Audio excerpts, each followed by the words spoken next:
Hi guys, my name is Jason Chen and you are tuning into my YouTube channel, Getting to the Point. Today I actually am going to review a book.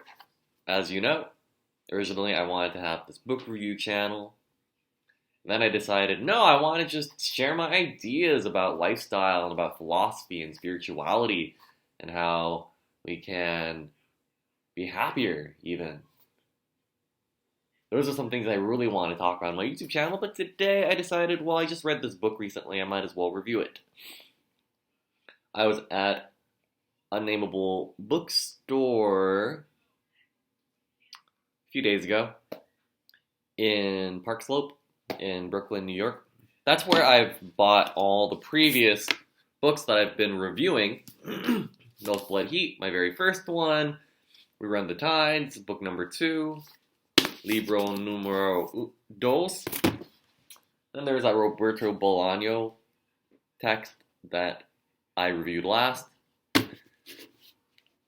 Reviewed 3 books, decided reviewing books that come out in 2021 is so boring. We publish so many bad books. I'd rather just read good books like the Iliad and Edgar Allan Poe, and I'd rather just learn something from really good books than I'd like to share what I learned. On the other hand, I was at Unnameable and I picked up this book. I was quite intrigued, actually, probably because of the cover. I guess there's a 13-year-old Twilight reading suburban princess girl somewhere inside me. Because there's the pink and the black, and it looks very girl angsty. There's that script that's very Tumblr and Instagrammy. I was drawn by the cover. I think in relation to the other covers that I'd been looking at the bookstore, there is a certain look to the 21st century quasi-literary middle-brow novel that John Gardner called gossip fiction. These books that are MFA quality prose but have nothing more interesting to say than the gossip of housewives. I'll get the Bolaño book to point out what that cover looks like.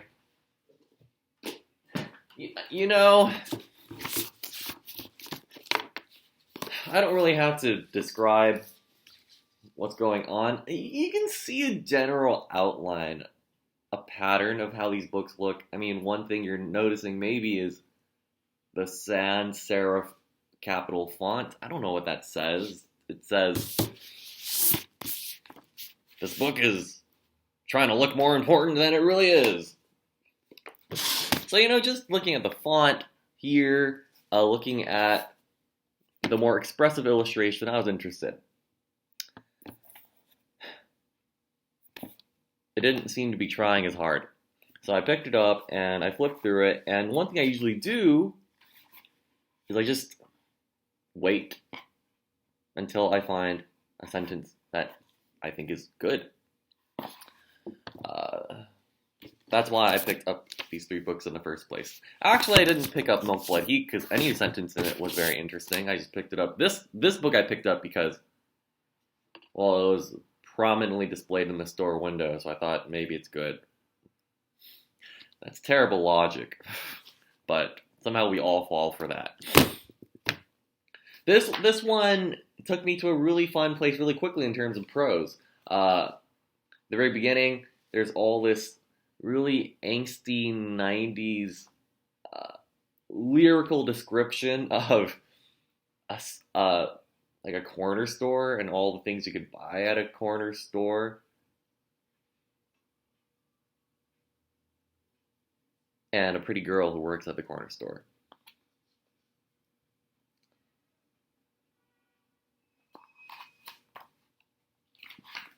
There is this, I flipped, and I found this one opening to a chapter that I thought was quite intriguing. it expressed. I'm gonna go into my like English major mode. It expressed a Baudelarian jouissance.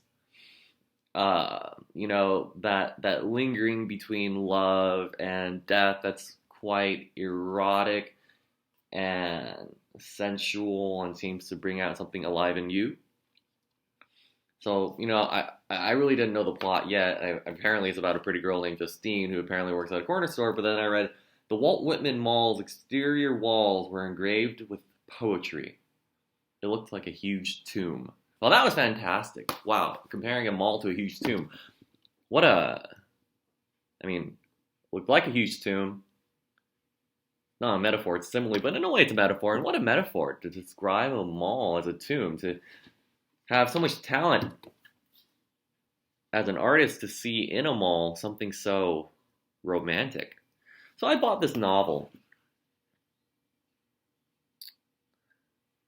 Well, I want to complain. They call it a novel, but Jesus Christ, look how small this is. And like every one out of every like half of this book is like illustrations and like blank black pages. This is practically not even a novella. If you really reduced it, it'd probably be shorter than James Joyce's The Dead. It'd be a really short read. It should probably just be called a short story with chapters in it. But I picked it up. I read it in maybe like 2 hours. Read it at the laundromat. I haven't really gotten to what this book's about yet. None of these books have plots that are that interesting, that are that important to talk about. And I was misled by the prettiness of this book's cover or how different it looked.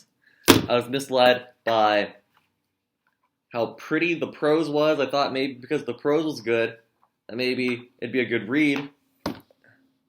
It just wasn't.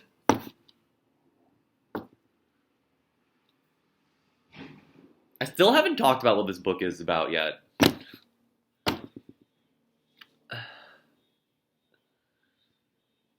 If you need to know, it's just...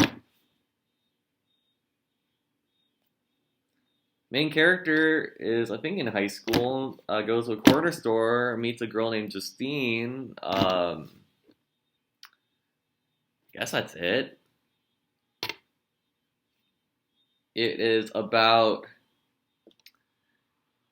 the surprising eroticism of female adolescents' friendship.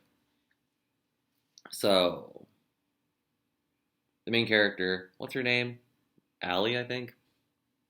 Justine's more important. Justine's like Justine's like Jay Gatsby, and the main character's like Nick Carraway. So, I'm not even gonna call the main character Allie or Ollie anymore. I'm just gonna call her the main character. Main character follows Justine around. Justine is prettier, smarter, more conniving, better at boys, dresses better, actually is even better at planning out her life and setting goals. So she's better than the main character in every way. And so it's this classic Great Gatsby American narrative where the main character is this nobody meets like this superstar person, and they become friends, and the main character is somewhere between in worship and in erotic desire for Justine. Justine teaches the main character how to be more of an exciting human being, teaches her everything from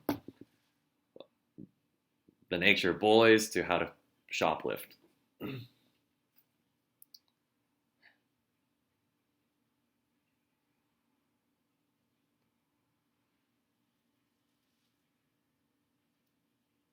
It's I guess I could be fair in saying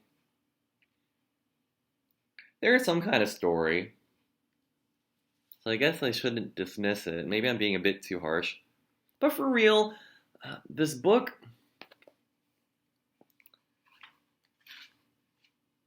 it has this very beautiful way with prose that's even more powerful than, the one who wrote this book, whoever Dantiel Moniz, yeah. So Justine better than Milk Blood Heat. This author is very good at prose. I would say even better than Roberto Bolaño, because she has this jouissance that is incredibly rare to have.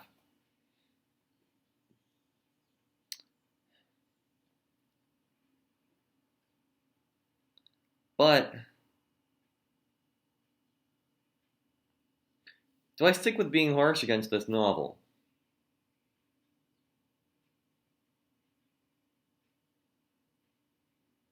Hmm. Now I don't know anymore.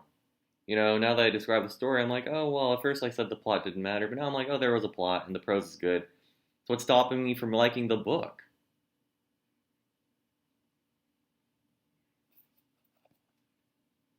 I guess what I didn't like about a lot of these books I've been reading, it's just quite shallow.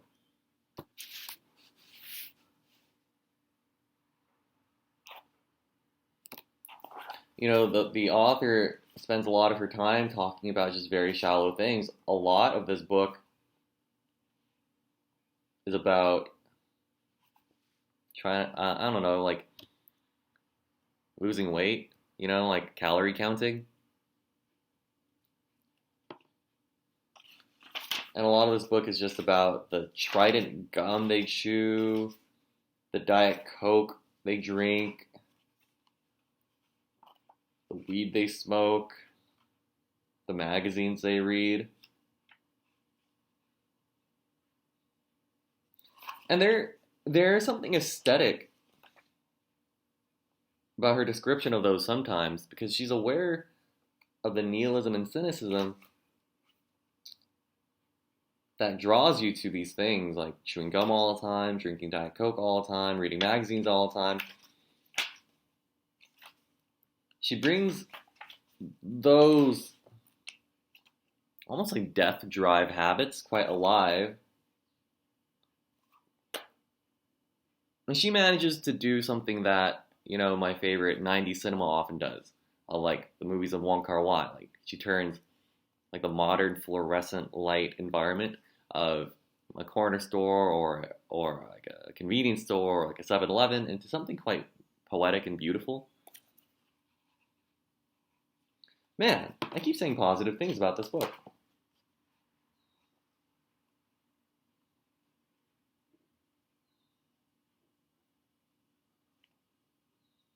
Maybe I did like it. Maybe I did like it. It's definitely a lot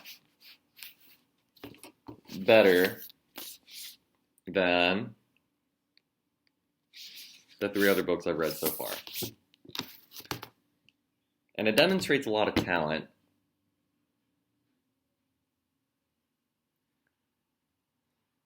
And the prose is good.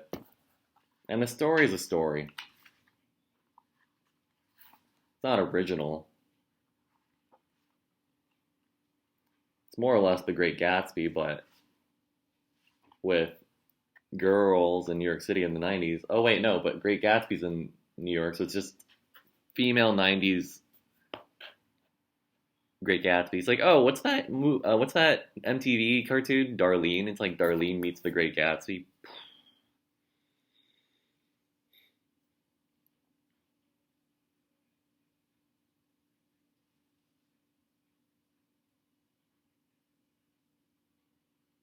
Okay, changed my mind. You've watched me change my mind. It's a good book. Sure. Huh. That was weird. It's kind of fun to change your mind sometimes.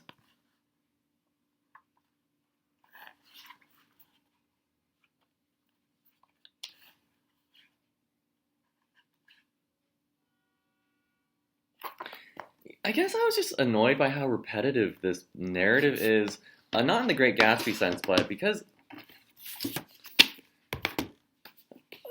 so many books I read in the market these days, they have this same angsty girl narrative that maybe it's because I'm a guy. It's quite boring to me. And they always complain about really bad sex they have with not attractive men. At one point, there's a description of the period.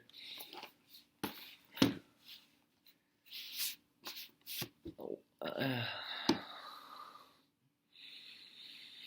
uh,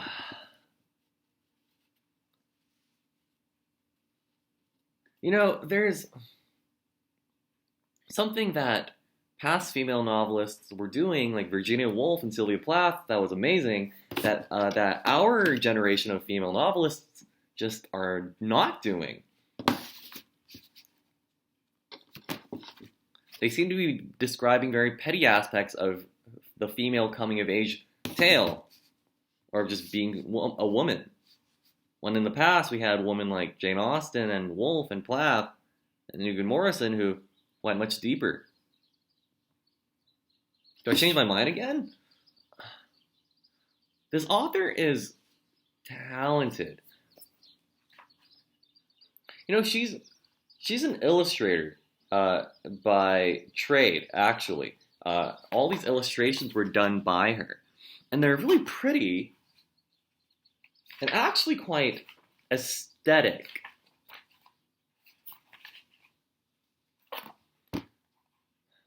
But it just seems like she's putting a lot of makeup on a great big void. It's like she's using beautiful prose to describe magazines and cigarettes and Diet Coke and Tried gum. It's quite alluring. But in the end, it doesn't really feed the soul. In fact, when I was at the laundromat and I finished reading it, I viscerally had some kind of headache. Not a headache, a stomach ache. It felt gross. It felt awful. So, if you want to go somewhere more positive by reading a book, I wouldn't read this book. Do I change my mind again? Maybe. I'm a hard critic. I kind of wanted to like this book just so for once I wouldn't be the critic, But, alright, I guess I changed my mind again. It's one of those days. I drank too much coffee yesterday, and then I couldn't sleep last night, and I had to get up early, because I'm going somewhere today. I'm going to New Jersey, so I'm not in my most sharpest mode. So I guess I'm changing my mind. But that's fine. Sometimes that happens. Even Hegel changed his mind all the time, actually.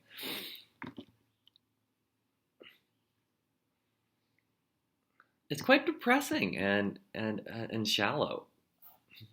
Books we publish these days are just incredibly shallow. There's something about 21st century literary fiction that's just become so shallow.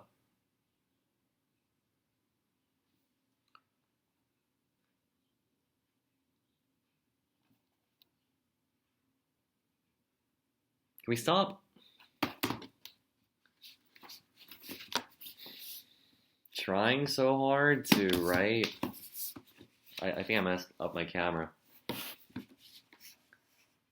Can we just stop trying so hard to write like these bad stories are just vehicles for overly polished prose? Can we actually just start speaking from the heart and telling stories that matter and not worrying so much about how polished our sentences are? I just feel like all these authors care more about producing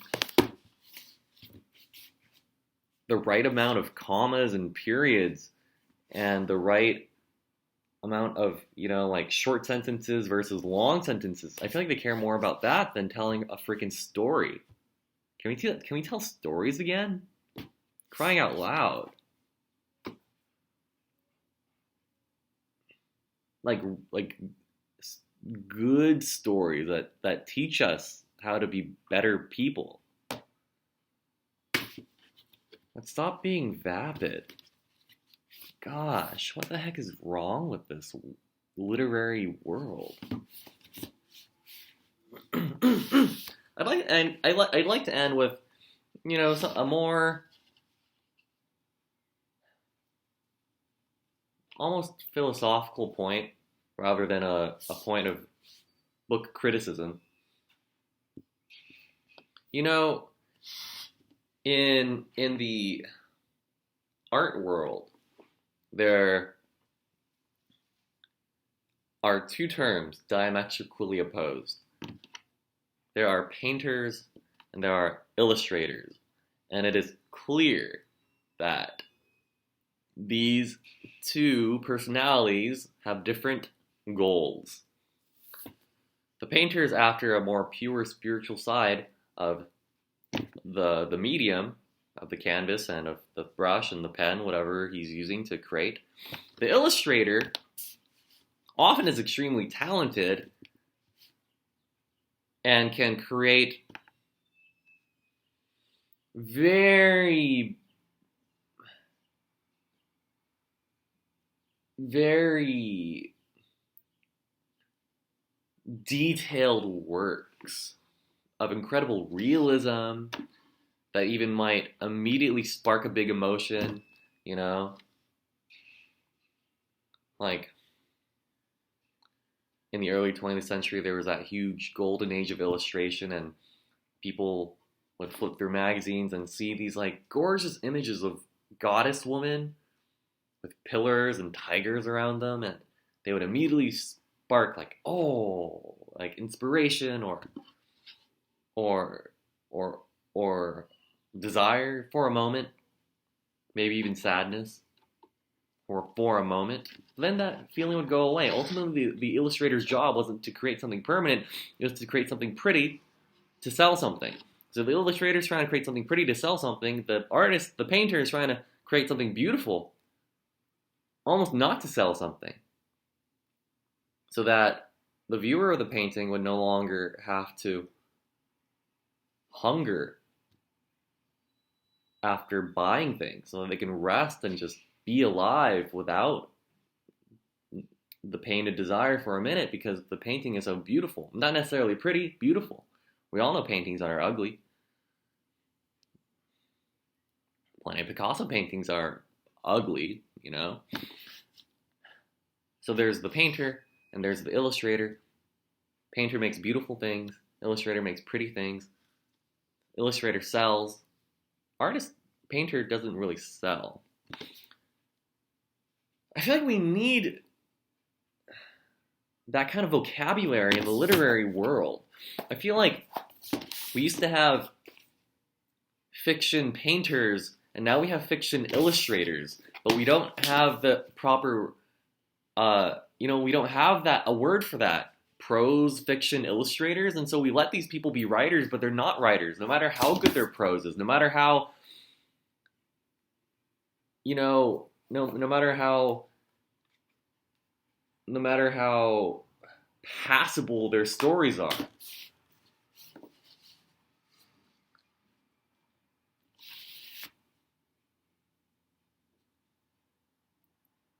I feel like they study how to make words pretty all day when they should just be looking in the heart, and they're not doing that. It's quite frustrating. What? Well, how did we let that happen? Can we please start writing honestly again? Rather than prettily? That's my review. Justine, it's kind of good, kind of sucks, kind of terrible. Take that however you may. This is getting to the point. I will see you later. Peace.